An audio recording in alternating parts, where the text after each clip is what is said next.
All right. Hello, vinyl community. The VC, I guess, is what you guys call it for short.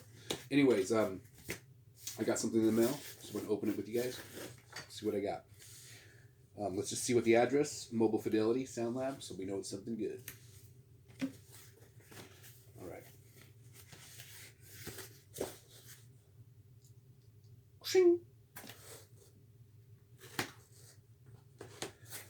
All right. I was watching. I was scrolling on YouTube. I was up really late or really early, on whatever you want to call it, and 45 RPM audio file. His YouTube channel was going live with two other vinyl channels. I'm forgetting their names right now. I'm sorry about that, but it was really awesome. Yeah, go follow all three of their channels, and you can. I'm pretty sure the 45 RPM audio file channel has a poster on his page. But it was really cool. It was they were doing live stream, talking about a bunch of different topics related to vinyl. It was really good. I commented a couple like 4 or 5 times. It was really neat. They posted a comment on the live video. So, anyways, thank you guys for that great episode. And they got on the topic of which was like the best cleaning solution, and does different cleaning solutions make a difference, and just a bunch of different stuff. It was cool. So, all right, let's get this open. I'm kind of all over the place. That's why I called the low budget vinyl channel, because it's just raw. All right. Booyah. Now, it's not an original master recording, but it's still the Mobile Fidelity Sound Lab. And I love this album. I think everybody loves this album. If you have not listened to this album, do it ASAP. It's everywhere. I have an original pressing. I have a reissue. It's on yellow vinyl. They both sound really good. My original pressing's a little scratched up. Well, it's a little used, but it's not too beat up. It sounds great. But when I seen they had a restock of this, had to get it. I was like, oh yeah. So it's number 9,433. This album came out in '79. Anyways, I just can't go into too much detail about all the details of this record, but it sounds awesome. Everybody probably knows the Love Shack, that is an amazing album. I mean, amazing song. But their first 2 records are totally different. Very addictive to listen to and stuff. So let's see. Let's see what's here. I got a packing list. Got some coffee going on. What's up?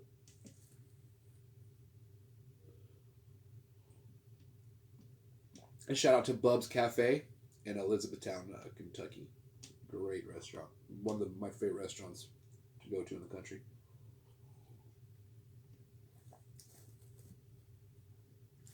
Our band, we go on tour. That's usually one of our favorite spots. The band I tour with, it's one of our spots we like to go to. All right. Oh, it's just a receipt. Nice. Okay. Nope, it's maybe something important. All right. I got some other stuff too. I went to the record store today also because I have some stuff on hold, and it's Sunday. You know how that goes. It's a great thing to live close to a record store, and then it's like not such a great thing at the same time. As far as like you're on a budget like everyone else in the world, and but you're like, oh, you can go off your budget a little bit, but it's totally worth it. My record shop's so bomb that I took them a half dozen donuts from this spot that's freaking amazing. And because the other day I thought they gave me the wrong amount of change, but it doesn't matter because they're freaking awesome. And then it turns out I'm pretty sure I was wrong, actually, because I had more money than I had what was on the receipt. So anyways, thank you, Piranha Records. You guys are awesome. But they're like hella cool. They'll hold records. If you go there a little bit, you get to know them, they'll hold records for you. Like, put a little stack aside for you. If that you can't get for the day, but you're going to get a paycheck or whatever. So super, I love that they do that. like I said, they usually got to build a relationship with the record store before they can't just set aside, so much money, especially if it's like the last copy or something. I mean, so either way. But I got a good little stack there right now, and I got like Tom Petty's Wildflower on hold. You have to get that, you know what I mean? And they had the last few copies a while back, so I have that on hold. I don't have they have a grip load of the new Rob Zombie. Got to get a copy of that. I'm a big Rob Zombie fan. I loved White Zombie and it evolved to that. But from what I'm hearing, the new Rob Zombie is really good. So, but I have like Yes on hold. I have Nina Simone. I have the soundtrack to Battletoads. So yeah, just a bunch of random stuff. Not a bunch, but a good little chunk. So anyways, I went there today, and I picked this up. I'll probably do a whole episode just on Coal Mine Records. I'm going to do a whole episode just on Coal Mine Records, but I seen this, and it says Brighter Days Ahead. It was a coal mine. It's limited to 1,500. So, anyways, they had to close down the record store, which is super bummed out to hear, and I'm so hoping that they get to open another one up. But I'm sure, but the record label is still going. So it basically says on the back that March of last year, sorry about that, guys. Everything got shut down. So all their musicians on the record label that depend on touring to freaking live financially, and it's your lifeblood, couldn't do that. So what they did is they put a song out.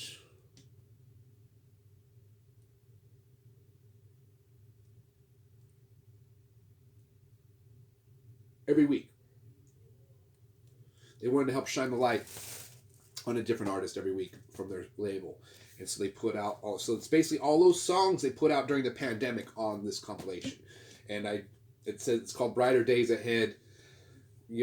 Love that title. Super sad. Well, everyone's had to go through.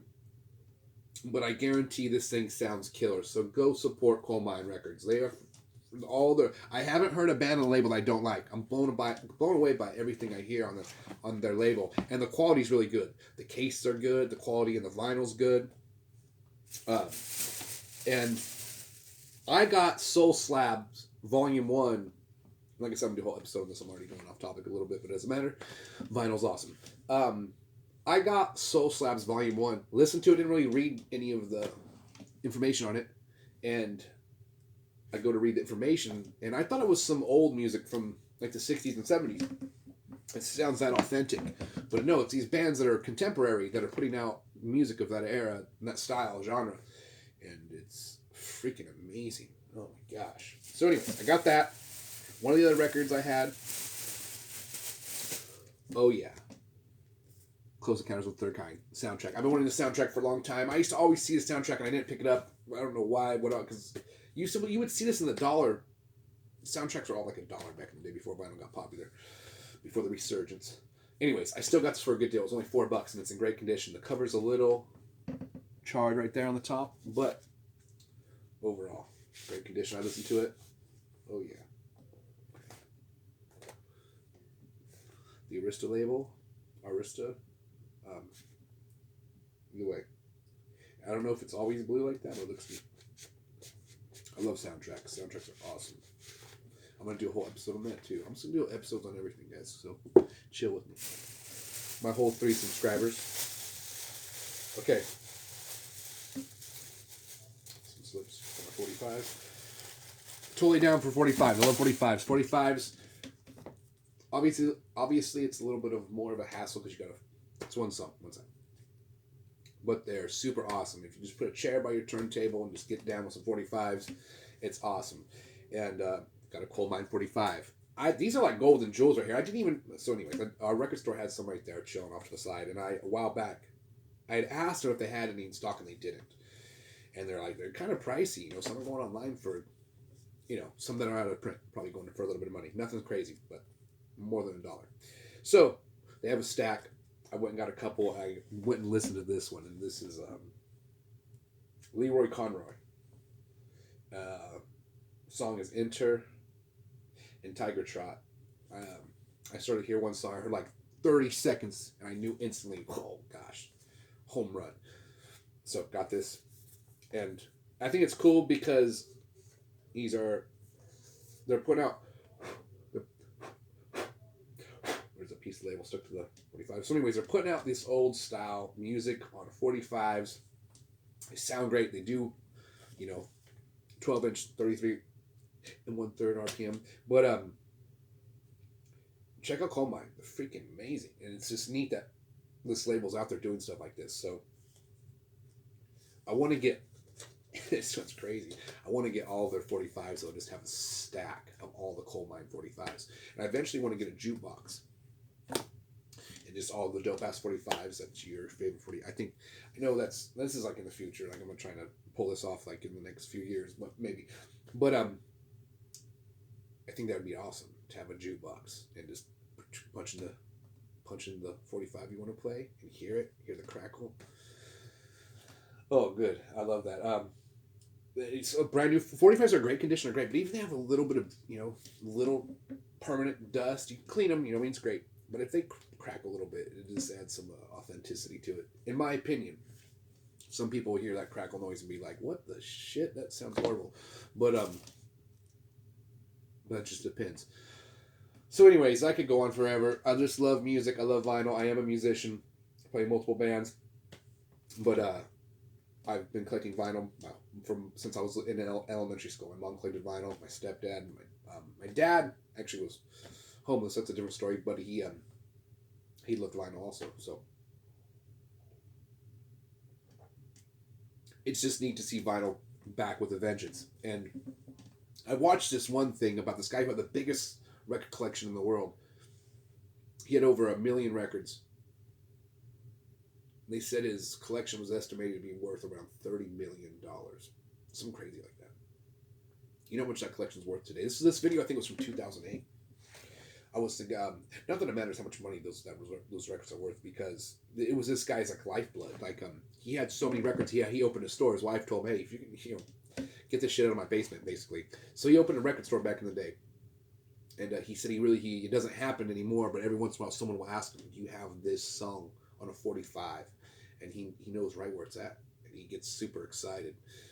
And I'm pretty sure this guy's passed away now, but at the end of the little documentary, and I don't know how to post a link to this thing, but just go search the record collection in the world.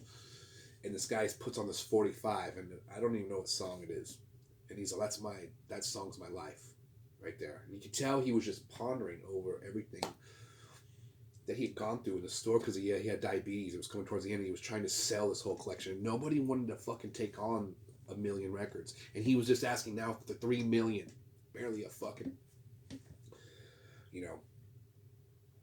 basically the price of his life and soul was 3 million, is what people, and nobody, I hope somebody grabbed that collection. Somebody who was like fucking super rich, who loves vinyl, or somebody who knows. Hopefully it got donated to somebody who has no money and just fucking loves vinyl and has space for it. I don't know. But I think everyone who really is passionate about vinyl can relate to that guy, how he just fucking lived for vinyl. And, come on now. There's nothing wrong with that. It's amazing. It was sad to see it all come to an end. But he was going to the grave with fucking memories. Come on now. He was saying that 80% of the music he had in his collection wasn't even on fucking CD or, on the internet. This is back in 2008. Something crazy like that. I could be wrong. Don't quote me. But anyways, that's like, he probably has a ton, in that collection, this music. I'll probably do a whole episode. I can go on forever. I can just talk and talk because, I'm drinking coffee. That doesn't help. I'll just hang out until I finish coffee. No, won't do that. All right, guys. Thank you for hanging out. The vinyl community is awesome. I love all the videos. Thank you, 45 RPM audiophile. Your videos are awesome. Everyone in the vinyl community. So far, I've only come across a video where I'm like, I didn't, disliked it. But there's a bunch out there. So it's fucking awesome. All right, my coffee's finished. I said awesome probably like 100 times. All right, guys. Ladies, have a great day. Spin some vinyl. Listen to vinyl. Collect vinyl. Worship vinyl. And all that good stuff. Later, guys.